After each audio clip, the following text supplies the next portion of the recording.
this video, I'm going to show you how to create this muscle sensor. All of the parts and schematics are going to be in the video description. You will need one 3.5mm audio cable, the top of this light from the dollar store, a zip tie, this infrared tracking sensor, a 100 ohm resistor, an opto coupler, a few small screws, and this 3D printed case. Here is a view of all the parts. Let's get going.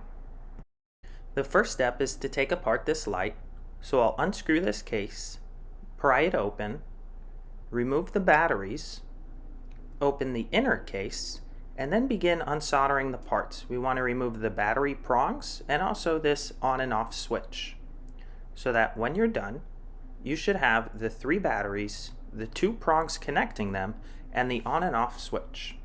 Next, we're going to take those metal prongs and insert them into the battery holder in the back of the case. So we'll push it in on this side, bend over that small metal piece on the other end, and do the same thing with the other side.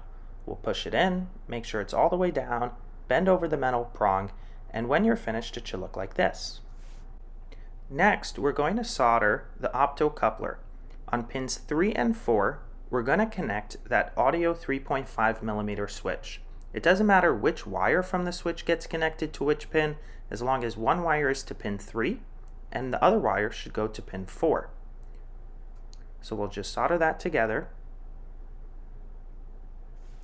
On the other end of the optocoupler, on pin number 3, we're going to add a green cable for our ground cable, and on pin 1, we're going to add a shortened 100 ohm resistor. When you're done, it should look something like this.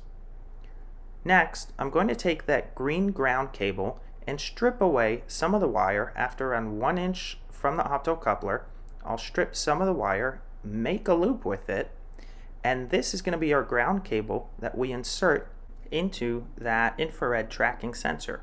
So I'll take this green cable, put it into the ground port over here, and then solder that connection to the tracking sensor. Next, I'll take a separate piece of wire. This is going to be a purple wire, and I'll put it into the power or the VCC port on the tracking sensor, and I'll solder that to it. Afterwards, connect the 100 ohm resistor to the output pin on the tracking sensor, and you want the optocoupler distance to be around 1 inch away from the tracking sensor module. So we'll just solder that point to the sensor, and when you're done it should look something like this. After that, we're going to connect the green ground cable from the tracking sensor to the on and off switch on the top pin, and another green cable is going to connect to the middle pin. This is a separate piece of wire going to the middle pin of the on and off switch. Now, you can take your tracking sensor module, place it into the case, insert a screw so that it stays firmly in place. Once that's done, we'll take the zip tie and put it in the loop that's built into this 3D printed case. We'll take the 3.5mm audio port cable and make sure that the zip tie can get very tight around it. This way, if there's any tension on that cable, hopefully it's absorbed by the zip tie and doesn't pull on your soldering joints. Then cut the end of the zip tie so that the wire is nice and flush with the case. Take the on and off switch and insert it into that hole on the side of the case.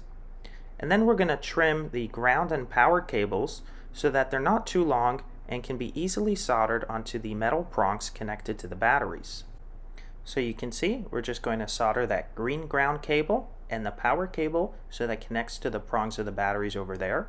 Next, we'll use a glue gun to secure the on and off switch and all the loose wiring. We'll take those small screws, insert 2 of them onto the top of the case. One goes on the top right, one goes towards the middle on the bottom. You can then take your batteries, insert them into the back of the case, and use that little lid that goes on top of the batteries and insert your final screw over there. And that's all there is to it. Next, just turn it on, and you should see a red light turn on every time it detects a small motion. You could also see my camera detecting this infrared light coming off the sensor.